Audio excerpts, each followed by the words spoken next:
Hi everybody, this is the video on reasoning in algebra and geometry. We're going to be going through a lot of properties here. I'm going to read them quickly, but the advantage to this video is you can pause them to take notes on all the properties. A lot of this should be review for you, but it's important that you know them. So please, I'm not speaking at a rate you can probably write, so just pause to write down the properties.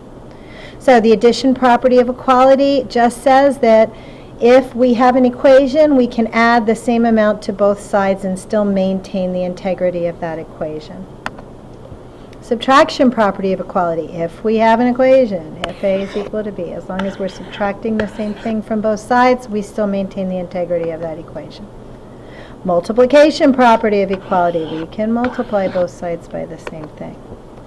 Division property of equality. We can divide both sides by the same number as long as it is not 0, because division by 0 is undefined. Okay. It's actually not reflective, it's reflexive property of equality. It's always the property I'm making fun of because it seems kind of obvious to me, but A is equal to A. The symmetric property of equality, the way I remember this is, you know how when we write an equation and we always want the variable on the left, the reason we're allowed to switch it like that is the symmetric property. And if you think of a picture or a shape that's symmetric, it means a line drawn down the middle. You could flip the sides. The same thing is true like this. A line drawn down the middle. You can put either one on either side. Transitive property, we talked about how that was like the law of syllogism, right? So if A is equal to B and B is equal to C, then we can just skip the B step and go from A to C. And the substitution property of equality, if I'm telling you that A is equal to B, then B can replace A in any expression. So if I'm telling you A is equal to 3, and then I have an equation that's A is equal to B, I can put 3 in for that. And 3 in for that. And the distributive property, I know this is cut off on yours, but you guys know if you have something like this and you have to distribute 3x plus 9, and you know that's the distributive property. All right, now the reason we took the time to review these properties, and it should have been review for you, is because with this unit, we're getting into a real key to geometry, and that is writing proofs. And you guys have had some experience with that in algebra, which is kind of a justify each step sort of thing. And let's practice the way it was in algebra.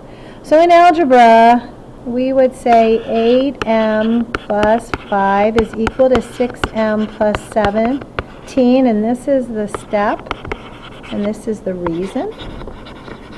And the reason we know that is that's what we were given. You told me that. You gave me this equation.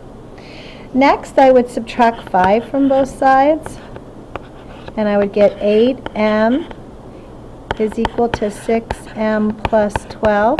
And the property that allows me to do that is the subtraction property of equality, because I am allowed to subtract the same number from both sides of an equation. Now, I'm going to do the same thing again. I'm going to subtract 6m from both sides of the equation, and I'm going to get 2m is equal to 12. And that is once again, whoa, I hate it when it does that. That is once again the subtraction POE. And now I'm going to divide both sides by 2, and I'm going to get m is equal to 6. And that was the division property of equality, because I divided both sides by the same. So that should have been pretty straightforward for you and made sense. And it's the kind of thing that we have done in algebra. So this same kind of reasoning, this same sort of step by step where I'm going to justify each move I make approach, we use all the time in geometry to solve problems. All right. So if I want to find the value of x in this example, I know you guys know how to do it. We did this in the last unit. But we need to be precise in geometry and with deductive reasoning, which is what we've learned in this unit with logic, of why we are allowed to come to the conclusion that we come to. So here I have my steps. and here I have my reasons. And this is called a two-column proof. It's something you'll see a lot of. So in this case, we'll almost always with a proof start with kind of either what you're given or the obvious. In this case, we aren't, a lot of times they'll just say given blank, and that's what you write as your given. In this case, we're given a diagram, and this diagram does tell us something. It tells us that angle AOM and angle MOC are supplementary. And the way I know that is because they're a linear pair. You're allowed to assume that from this diagram because they're on the same line. And the definition of a linear pair tells me that two angles that are a linear pair are in fact supplementary. So that's why I'm allowed to say those two are supplementary. Now, I can call angles supplementary, but if I want to start putting real measures, real degrees to this, I have to change my notation, right? So I'm going to have to say that the measure of angle AOM, now that I know they're supplementary, what that means is that the measure of angle AOM plus the measure of angle MOC is equal to 180 degrees. I can't say AOM plus MOC is equal to 180 because those are angle structures. They don't have an actual measure associated with them. So I have to say the measure of AOM plus the measure of MOC is equal to 180. And the reason I'm allowed to say that is that's what the definition of supplementary angles are. So if you see the way this works is from here, I'm able to go to there, right? So if I'm calling them supplementary, the reason I'm allowed to say this is because this is the definition of supplementary. Okay, now the next logical step. Do I know what I can call AOM, this measure of AOM? Well, they're telling me right here that it's 2x plus 30 degrees. And do I know what the measure of MOC is? Well, I do. It's x degrees. And up here I said those are equal to 180. So what was I doing to go from here to there? What was I doing? All I was doing was substituting. I know that this is AOM and that is AOM. That's what the picture tells me. This is MOC and that is MOC. So all I was doing was substituting for those values with an equivalent value. So that is the substitution property. That's what I did there. All right, so now once I've done that, I can just kind of use my algebra, right? 3x plus 30 is equal to 180, and what let me do that? You could either call it combining like terms or simplify. I don't care which reason you use. You're doing both of them, or you either can call it specifically combining like terms, but when you combine like terms, you're simplifying. So either one works. And now I'm going to subtract 30 from both sides. So I'm going to get 3x is equal to 130. And 150, I'm sorry. And once again, I can do that because of the subtraction, POE. I subtracted the same amount, 30, from both sides. And then I can divide both sides by 3, and I get x is equal to 50, which is my answer. And I did that using the division POE. So you can see that each time you move from here to here, you have to give the reason why you did it. Every step has a reason. So it's just a very logical, deductive way of thinking that gets you to your conclusion. A conclusion I'm sure you could have gotten to intuitively, but in geometry, we're asked to prove, to justify our steps. Okay, so what I'd like you to do on this one actually is pause the video and see if you can take a go at this proof, because the way, I promise you, the way you're going to learn to do proofs, and it's hard in the beginning, and everybody struggles with it in the beginning, but you learn by practicing. And even just watching me isn't as good as you struggling and practicing a little and then turn the video back on to see what I did. So please pause. Try to do this proof and then turn it back on and see how you did. All right, so you should be back. I am going to start with the given, and the given in this case is AB bisects angle RAN, and I know that because it was given to me, right? So, given. right here.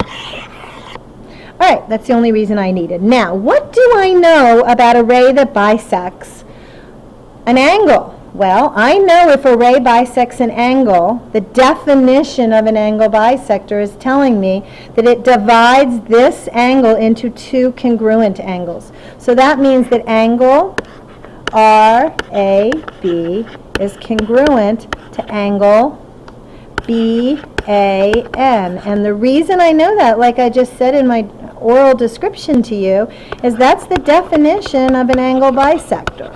I know that because it's the definition of an angle bisector. Now, once again, we have to do what we frequently have to do in these proofs. This is talking about congruence of two angles. I want to now get into actual measures so that I can solve this. I can't solve if I don't get into actual measures. So I'm going to change this to say that the measure of angle RAB is equal to the measure of angle BAN. And how am I able to go from here to here? Well, that's the definition of congruence. If I say two angles are congruent, that means their angle measures are equal. So that is the definition of congruence that lets me do that. Now, do I know what RAB is? Sure, it's x. And do I know what BAN is? Sure, it's 2x minus 75. And what did I do there? All I did was substitute. So that's the substitution property. All right, now, I'm just going to use algebra again. Let me add 75 to both sides, and I get x plus 75 is equal to 2x. And that's just the addition POE. Now let me subtract x from both sides, and I get 75 is equal to x. And that's the subtraction POE. And now finally, because I don't like this order it's written in, let me flip them. And everybody, I hope, remembers what I do when I'm flipping them like that. And that's the symmetric POE. All right. Now, when we're talking about congruence, we also have properties of congruence that kind of mirror the properties of equality.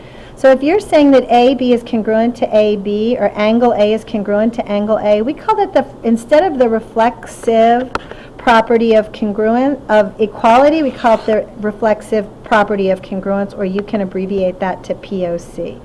This one, when we just flip them, is the symmetric POC. And this one, if we're doing the transitive property, and it's with congruence instead of equal signs, because we're dealing with structures like lines, segments, and angles, it's the property of congruence. So if we look at this and we want to know how we get from the first statement to the second statement, in this case, since we subtracted 9 from both sides, that's the subtraction POE, because we're dealing with equality.